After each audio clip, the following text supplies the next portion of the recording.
Death can be डिफाइड। इस तरह से हो सकता है आपने पहले नहीं सोचा हो, सोचिएगा। हम भगवत गीता आगे चलते हैं। अव्यक्त दिनी भूतानि व्यक्त मध्यानि भारत अव्यक्त निधन्य तत्र का परिदेवना। पहले अव्यक्त है, अंत में अव्यक्त है। Before birth this self is not visible to us unless one is a good meditator and clairvoyant. It becomes invisible after, at the end, after so called physical death. It is visible in madhya। हमारी जो eternal life है उसमें शुरुआत में और अंत में तो हमें कुछ पता नहीं है, हम बस बीच का थोड़ा सा देख रहे हैं और इस थोड़े से को ही सब कुछ समझ रहे हैं। ये हम दुख का कारण है। This is just 1% of eternal. ऐसे 1% मेजर करना भी संभव नहीं है। एक very rough estimate, rough parameter, ये बहुत थोड़ा सा है। अभी जितने जितने को हम पूरा समझ रहे हैं, इसका 99% क्या है वो पता चलने लग जाए तो फिर लाइफ की क्या क्वालिटी होगी, कल्पना करें। ध्यान में और कॉन्टेम्पलेशन में विचार कीजिएगा इस पर। What will be my fate after my death, after discarding this body? Where I shall go? What I shall do? What I want to do? याश्चर्यवत् पश्यति कश्चिदेनम आश्चर्यवदति तथैव चान्यः। आश्चर्य से देखते हैं कोई कोई, आश्चर्य से बोलते हैं, आश्चर्य से सुनते हैं। ये आत्मा की क्या यात्रा है?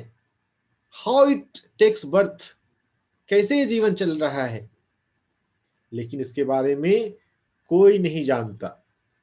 यहाँ पे कोई नहीं जानने का मतलब है कि वेरी रेयरली वन नोज। तो इसको ऐसा नहीं, हम जानते हैं, जान सकते हैं, जनरली नहीं जानते, उस सेंस में कहा गया।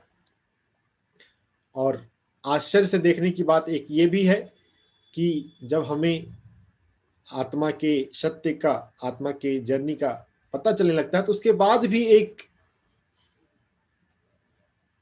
अप्रिसिएशन का भाव रहता है। वाह, व्हाट ए लाइफ! मैं क्या सोच रहा था और ये क्या निकला। पहले सोचते थे कहीं और जाएंगे स्वर्ग के लिए, अरे यही स्वर्ग है। Anita Moorjani has written a book, what if this is heaven. तो आश्चर्य, पहले का आश्चर्य क्वेश्चन मार्क वाला, बाद का आश्चर्य एप्रिसिएशन वाला, वाव वाला। देहि नित्यम अवध्यो अयम देहे। ये देही नित्य है। नित्य शब्द देखिए बार बार आ रहा है। आपको कृष्ण चाहते हैं, समझ लीजिए आप इटर्नल हैं। आप देहे सर्वस्य, सभी के देह में जो देही है वो नित्य है। ऐसा मत सोचिए कि सिर्फ कृष्ण नित्य हैं, सिर्फ कृष्ण भगवान शाश्वत हैं। एवरीवन इज शाश्वत। तो जब यह बात है तो ना तुम शोची तुम अर्हिषि, तुम शोक मत करो। स्वधर्म अपि चावेक्ष्य न विकंपितुम अर्हसि। स्वधर्म को देखते हुए तुम अकंपित, विकंपित होने की जरूरत नहीं है, डमाडोल होने की। अर्जुन जो डमाडोल हो रहा है कि वो युद्ध मैदान में रहे या छोड़ दे, तो स्वधर्म को देखते हुए विकंपित होने की जरूरत नहीं है। पहले तो बात है द नेचर ऑफ सेल्फ, जो इटर्नल का है, जो बीच में ही व्यक्त है। अब उसके बाद बात आ गई है स्वधर्म पे, व्हाट टू डू। और इसमें क्षत्रिय है अर्जुन, तो उसके लिए युद्ध जो कि धर्म के पर्पस से हो रहा है, उसको वो उसका धर्म है। हमें अपना पहचानना है कि हम ब्राह्मण हैं, कि वैश्य हैं, कि शूद्र हैं। हमको पढ़ना पढ़ाना अच्छा लगता है, या हमको दूसरों की हेल्प करनी अच्छी लगती है, या हमें जो सर्विस सेक्टर में हमें अपना रोल निभाना अच्छा लगता है। जो भी लगे अच्छा, हमें अच्छा लगे वो हम करते रहें। फिर ये सब बताते हुए वो आगे बता रहे हैं कि अगर तुम ये सब नहीं करोगे तो फिर तुम अच्छा, तुम्हारी लाइफ में other things will be not be fine. People will criticize you, will condemn you. तुम्हारी तुम्हारी मान हानि होगी, तुम्हारा लॉस होगा। यह सब बातें कह के उसको वार्निंग दी जा रही है। उसे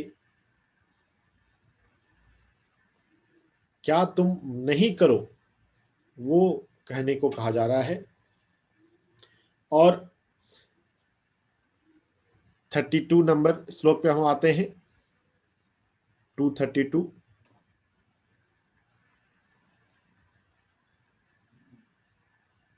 कोई पढ़ना चाहेगा? Would anyone like to read 32 number sloka? I'm Yeah, please. यदृच्छया चोपपन्नं स्वर्गद्वारं पावृतं सुखिनः क्षत्रिया पार्थ लभन्ते युद्धमीदृशम्।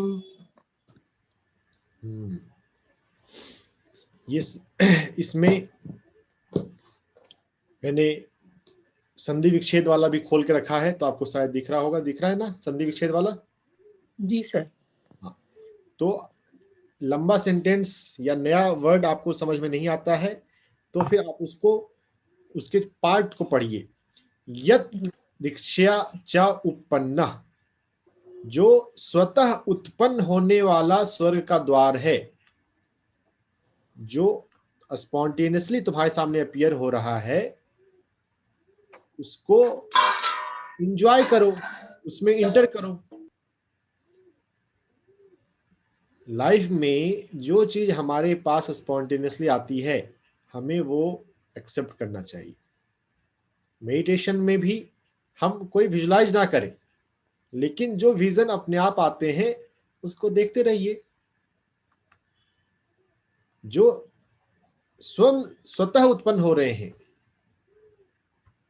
यद दीक्षा चोपन्नम, यद दीक्षा च उत्पन्नम, except whatever comes spontaneously. तुम क्षत्रिय हो और सुख का उपभोग करो।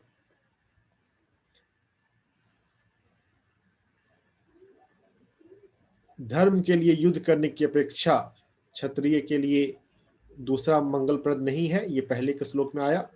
उसके बाद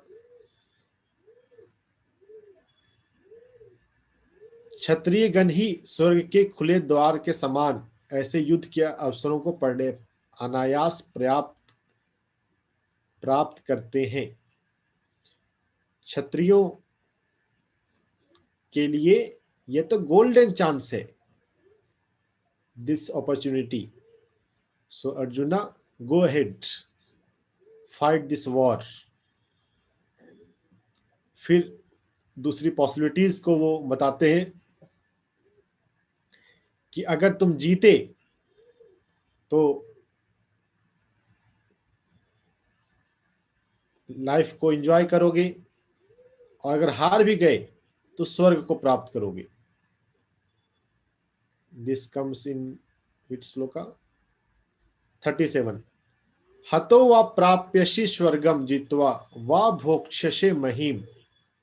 अगर तुम मारे गए, अगर तुम हार गए तो तुम स्वर्ग को लोक को जाओगे। अगर जीत गए तो संसारिक स्वर्ग जो जीत है उसका जो राजगद्दी है उसका उपभोग करोगे। In both situation it's good for you. So उतिष्ठा, उतिष्ठा वर्ड भी बार बार आएगा। कौन्तेय Arjun, So Kaunteya, get up and decide to fulfill your dharma. युद्धाय कृत निश्चय, युद्ध का निश्चय मन बना लो.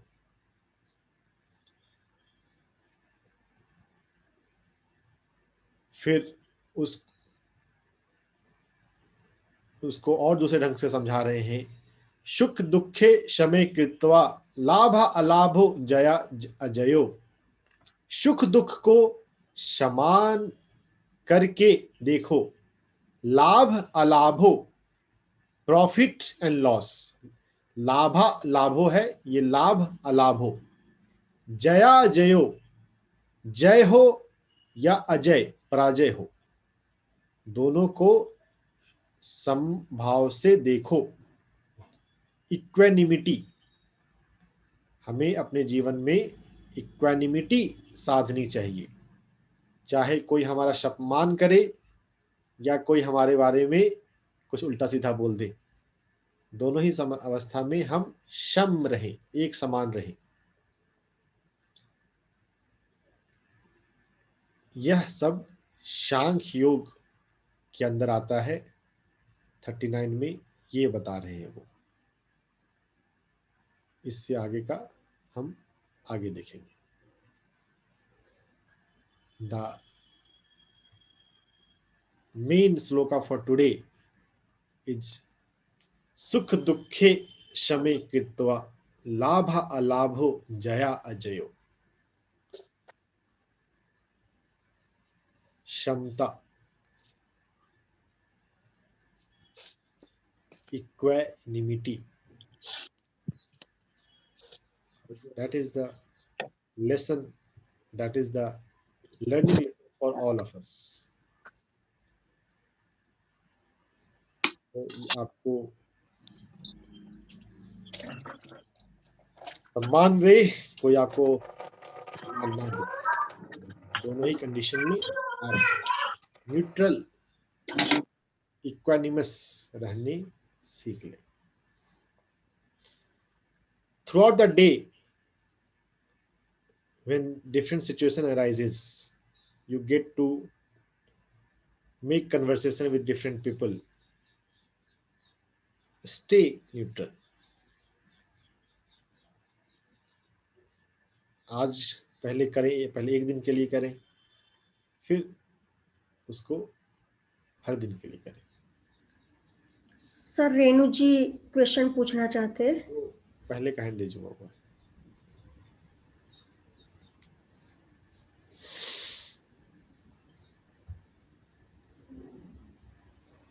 रेणु जी नहीं मैम, वो पहले का है क्वेश्चन. अच्छा, पहले का. ओके.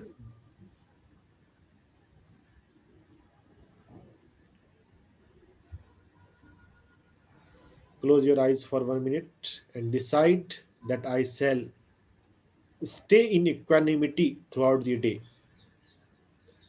पूरे दिन मैं समभाव में रहूंगा, रहूंगी. आज पूरे दिन मैं समभाव में रहूंगा, रहूंगी.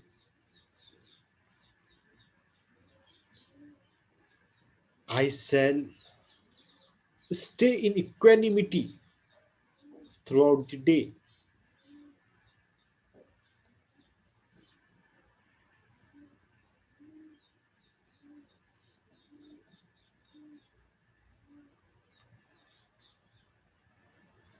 कोई अच्छा बोले या अच्छा ना बोले, कोई हेल्प करे या ना करे, शरीर अच्छे हेल्थ को एंजॉय करे या इसमें कोई दर्द या रोग हो,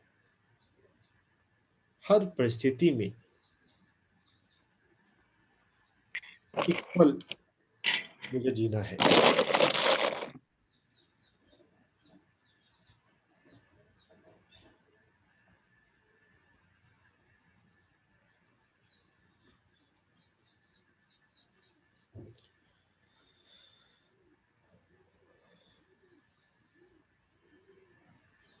आज जब भी मिरर के सामने आप जाएं, इस इक्वानिमिटी के इंटेंशन को रिपीट करें।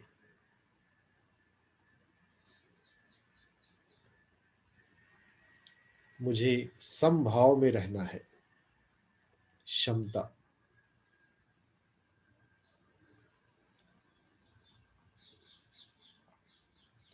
Now you can open your eyes.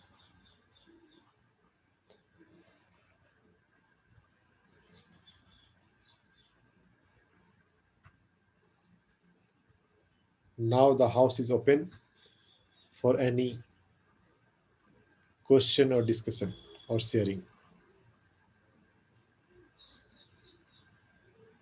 हर चीज का एक समय होता है। जब एक फ्लो में, एक रिदम में श्लोकास पे कन्वर्सेशन चल रहे हैं तो उस समय सवाल नहीं होता, उस समय नहीं बोलना होता, उस समय सुनना होता है। शुरुआत में और अंत में 6 बजे से पहले जो ज्वाइन करते हैं तो उस समय थोड़ा बोलने का मौका मिल सकता है, नहीं तो फिर at the end of session. In discipline का थोड़ा ध्यान रखना है।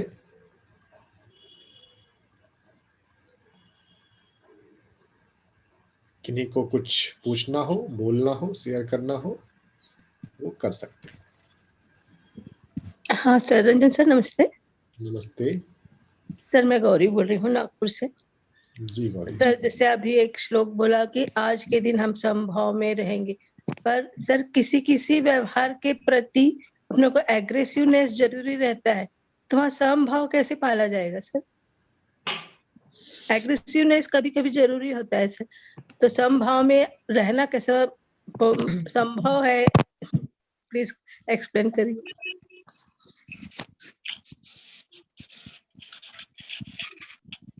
इसको कई ढंग से देखा जा सकता है। आपको ध्यान में भी कितना समय हुआ है? सर मैं 2012 से कर रही हूँ। आपने सोल स्टेज के बारे में सुना है, पढ़ा है? किस बारे में सर? 5 + 2 7 soul stage. नहीं सर।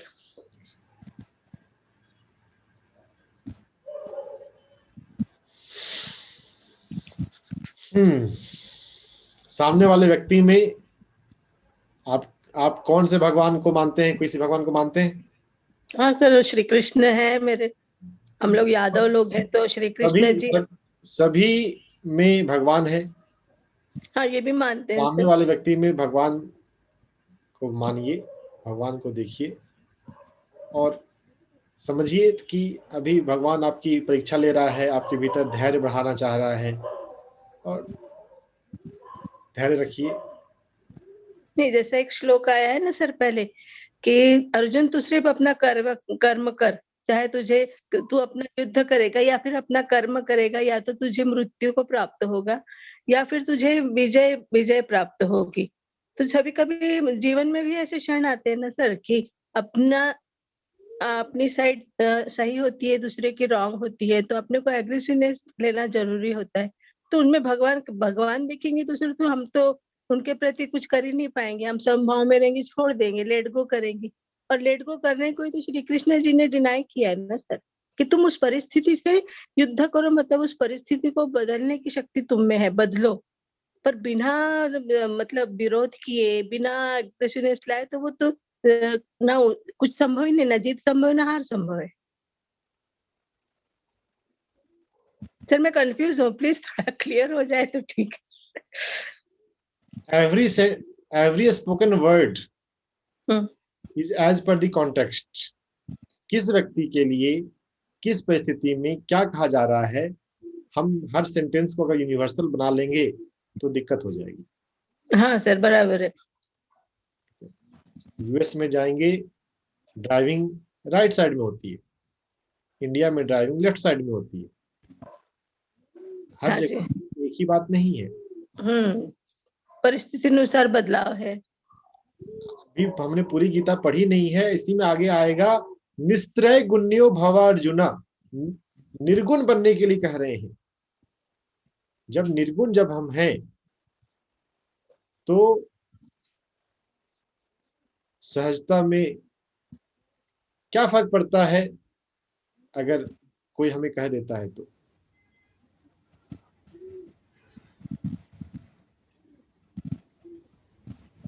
स्पिरिचुअली देखिए तो समझिए कि आपके कर्मों का फल आपको मिल रहा है।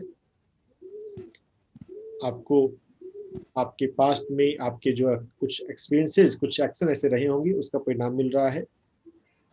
So don't take it seriously, don't take it on heart. दूसरे मुझे ऐसा बोला, इग्नोर करें, धैर्य रखें, प्रार्थना करते रहें। अपने लिए प्रार्थना कि भगवान मुझे धैर्य दो, और दूसरे के लिए प्रार्थना कि दूसरा शांत हो जाए, दूसरा ठीक से व्यवहार करे। प्रार्थना में हमें मटेरियल ऑब्जेक्ट नहीं मांगना चाहिए। दुनिया में लोगों को, ज्यादातर लोगों को प्रार्थना करना नहीं आता। कभी भी किसी फिजिकल चीज के लिए प्रार्थना मांगे। प्रार्थना होनी चाहिए गुणों के लिए, क्वालिटी के लिए। Yes sir. मेरे में धैर्य आए, सामने वाले व्यक्ति में शांति आए, उसको सद्बुद्धि मिले, उसे क्या व्यवहार करना चाहिए ये उसे समझ में आए, वो ध्यान में आए। ध्यान में है तो आगे बढ़े, ध्यान में है तो स्वाध्याय करे, ध्यान में नहीं है तो ध्यान में आए। दूसरों के लिए प्रार्थना कीजिए, अपने लिए धैर्य कीजिए, मेडिटेशन को बढ़ाइए। बातें सुनने से तो आसान है, लेकिन उनको हाँ सर, उसको जीवन में अपनाने में कठिन जाता है। थोड़ा सुनना बहुत अच्छा लगता है सर। कठिन कुछ नहीं है, बस थोड़ा समय की बात है। कठिन भी मत बोले, बस बोले कि हाँ उतारना है। नहीं सर, इसलिए एक ही कठिन लगता है कि बोलिएगा तो कठिन हो जाएगा। जी जी, इसलिए पहले बार ही आपने बोला जी, इससे पहली बार बोला ना सर आपने, जो हुआ अच्छा हुआ, जो हो रहा है अच्छा होगा, और जो होना है वो भी ये एक उक्ति पूरा दिन में याद रखूं ना सर, तो फिर कुछ नहीं रहता। पर अभी जो ये श्लोक आया है ना, उसलिए मैंने मेरे में हो रहा कि वो श्लोक में दिन भर अपने में दिमाग में रखूं, या ये श्लोक रखूं कि अर्जुन तू युद्ध कर, अपने कर्तव्य से पीछे मत हट। कौन सा श्लोक दिमाग में रखूं आज, ये सोच रही थी। देखिए, पहले हमको अपने जीवन में सात्विकता साधनी पड़ती है, समता साधनी होती है। जी जी। युद्ध करने की बात, और वो क्षत्रिय है तो उसका काम युद्ध करना है। हमारा धर्म क्या है, हमारी ड्यूटी कहाँ है? ड्यूटी से ज्यादा वैसे धर्म है, लेकिन हमारी ड्यूटी क्या है? ड्यूटी को फुलफिल कीजिए ना, अपने धर्म को निभाइए। हाँ, वैसे ड्यूटी कहती है कि तू मतलब एग्रेसिवनेस ले, और अब हमारा मेरी मेडिटेशन के बाद जो मन शांत हो गया, वो कहता है कि तू जो हो रहा है ठीक हो रहा है, इसको किस तुम प्रोफेशन अपना। में आप? सर मैं हाउसवाइफ हूँ। तो फिर कोई एग्रेशन की कोई जरूरत नहीं है ऐसा। नहीं सर, एग्रेशन मेरे लिए नहीं है। मेरा तो ये एज है कि अभी मुझे शांति चाहिए। पर जैसे बोलते हैं ना, किसी अपने बेटे बेटी के लिए जो कर्तव्य है, तो वह भूमिका में अच्छी निभा रही हूँ कि नहीं निभा रही हूँ, उसको मैं जज कर रही थी, इसलिए पूछा। सब भाव में रहिए, वो जरूरी है। प्रेम दीजिए, जी बच्चों को अधिक प्रेम दीजिए। जी जी प्रेम वो जिस भाषा में समझते हैं उस भाषा में दीजिए। जी। आपको उनको गुलाब जामुन पसंद है, आपको रबड़ी पसंद है। जी आपको रबड़ी पसंद है तो उनको रबड़ी मत खिलाते रहिए, उनको पता कीजिए उनको क्या पसंद है, उनको वो दीजिए। दूसरों को जब प्रेम देना होता है, जो वो समझ सकें, जो उनकी जरूरत है, उस लैंग्वेज में देना होता है। हाँ, प्रेम तो अनकंडीशनली करती हूँ सर सबसे। पर बताइए ना, अपने जो बच्चों के उनकी दृष्टि से सोचूं सर कि इनके जो जीवन में लड़ाई चल रही है, मैं उसमें सहयोगी हूँ कि विरोधी हूँ, मुझे वो देखना है कि कहीं विरोध तो ना हो जाए, कहीं उनको मैं ना अपनी तो ड्यूटी सहयोगी बराबर। हो ना विरोधी हो, हम तटस्थ हो, जी न्यूट्रलिटी। जी। थैंक यू सर, आज मैं यही रखूंगी, जो हो रहा है अच्छा हो रहा है, ये पूरा दिन मैं दिमाग में वही रखूंगी। Okay sir, thank you very much, gratitude to you sir, thank you very much.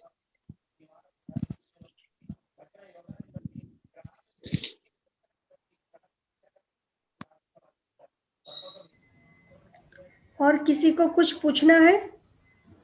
कोई क्वेश्चन? नहीं सर।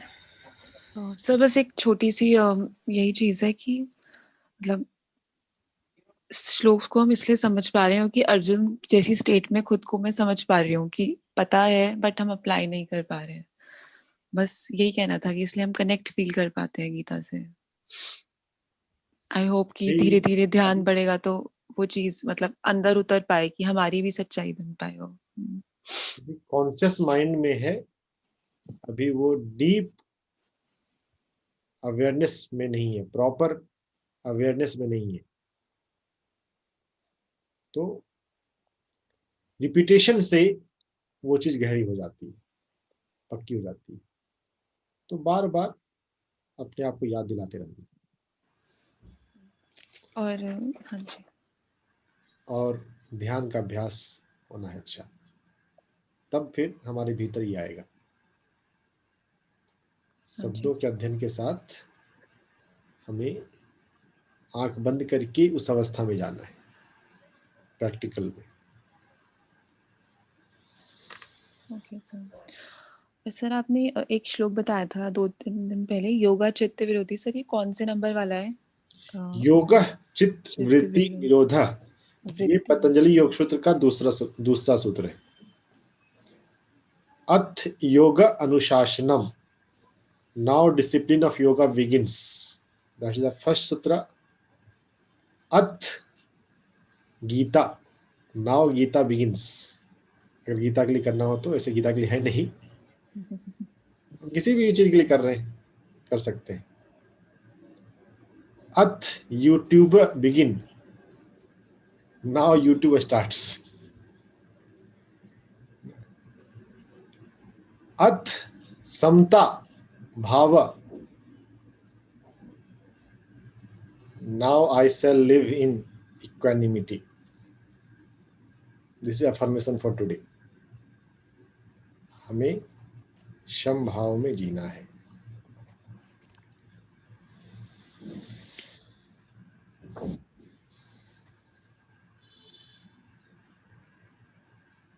ओके, और किसी को कोई क्वेश्चन है?